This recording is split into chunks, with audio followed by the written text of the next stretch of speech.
Haki kendiat tayo ke henyo trap youth council kalayat kenang ya bon teli ki jaka kanong ba Shillong ki ba suba long kum ki kitam ya de thi drugs bat ban yok kem ru da ki pongot ki samla ki ba suba don kti ha kte kam tangkat ta ke HYC kala thanglut ya ki mar ki ba ki yok kem na ki ba suba di bat khayi drugs bat maham ting e ru ya ki ba don kti halor kaniu ba preston tensong usembut menteri rang ba obrai pet ya katanat kampo yeng ulaong baka Sorkar kan Shong Jingïalang ban ya kran ya ke jingkendang poi wir bat kumju halor ke jingkem drugs da ke HYC ulaong baka Sorkar hi ka sat bat khia ya ki ba pen poi drugs bat omdai baka susong klikti halor kani ka phang. So apart from this loan survey, what we're seeing here is HYC taking matters into their own hands. It's not only this eviction and dismantling of these shelters, but also going to drug users. Here we're supposed to help them, right? They're victims. But here we're seeing that HYC is going to them, picking them up, and then their camera showing the victims' faces and all. So why is the government not taking any stern action against such? Well, that's what I'm saying. I think you'll be able to know very soon because the meeting I think is about to start, or I don't know. I've asked the Deputy Commissioner to call a meeting, be it demolition, eviction, or even when you go all out against the drugs addicts, because he mostly, when the members of society or whoever, when they go and get those addicts, it's different from when you go from the for those people who supply.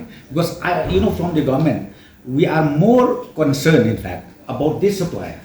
Because these are the people who ruin, who spoil the life of those simple people, be it young girls, be it young boys, or be it old also. Now they are addicted to drugs.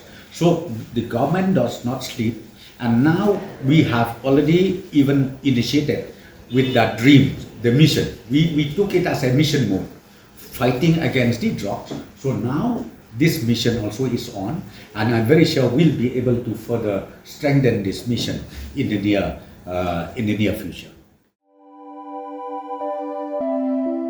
Kumno ba Raju? Kumne kong, ale. Kumno ki kam ki jam baro. Hoi ki biang lor. Ai kira shon jong menta ubnai. Hoi ta. Ba, ukau iu unia. Kong undi udai ukau plus F, ukau fortified. Ukau 45? Henry ba, ukau 45 ba uto ba ai barabor uya pher ayu. Uto ukau ba ai barabor umde uba bha. Kong, kini ki jingbam ki bangi juba man kasngi, ki kta ya kakot ka khia ka jongi. Manta ngi dei ban sngau tu hi ba ki jingbam ki bangi bam, ki long ni em ki batei ya ka met ka phat jongi. Ladangi bam ki jingbam ki bomtei, ya ka met ka phat jongi. Ila banyo ya ka jingpang dunas nam mat ka jingbria ki kman. Henry ba uni ukau 45 don jiga dei kumno. Yo iya ka jingtei ya ka met ka phat ka jongi, nak jingbam ka bangi bam man la kasngi kum ka iron, folic acid, vitamin B12, iodine, zinc, vitamin A bat vitamin D.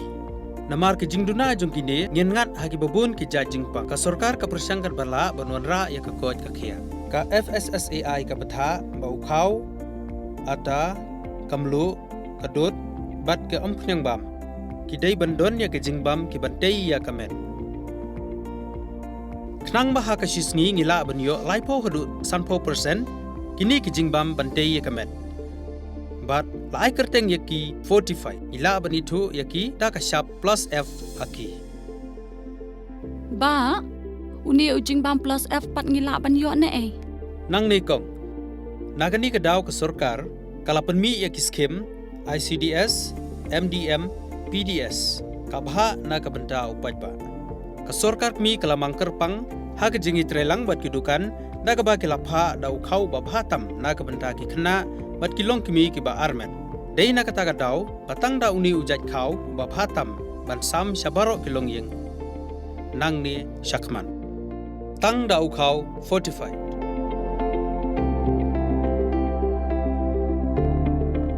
ba fikran ya ka jing shisha Lawan Ra Shafi Lingba ko office jong Commissionerate of Food Safety Meghalaya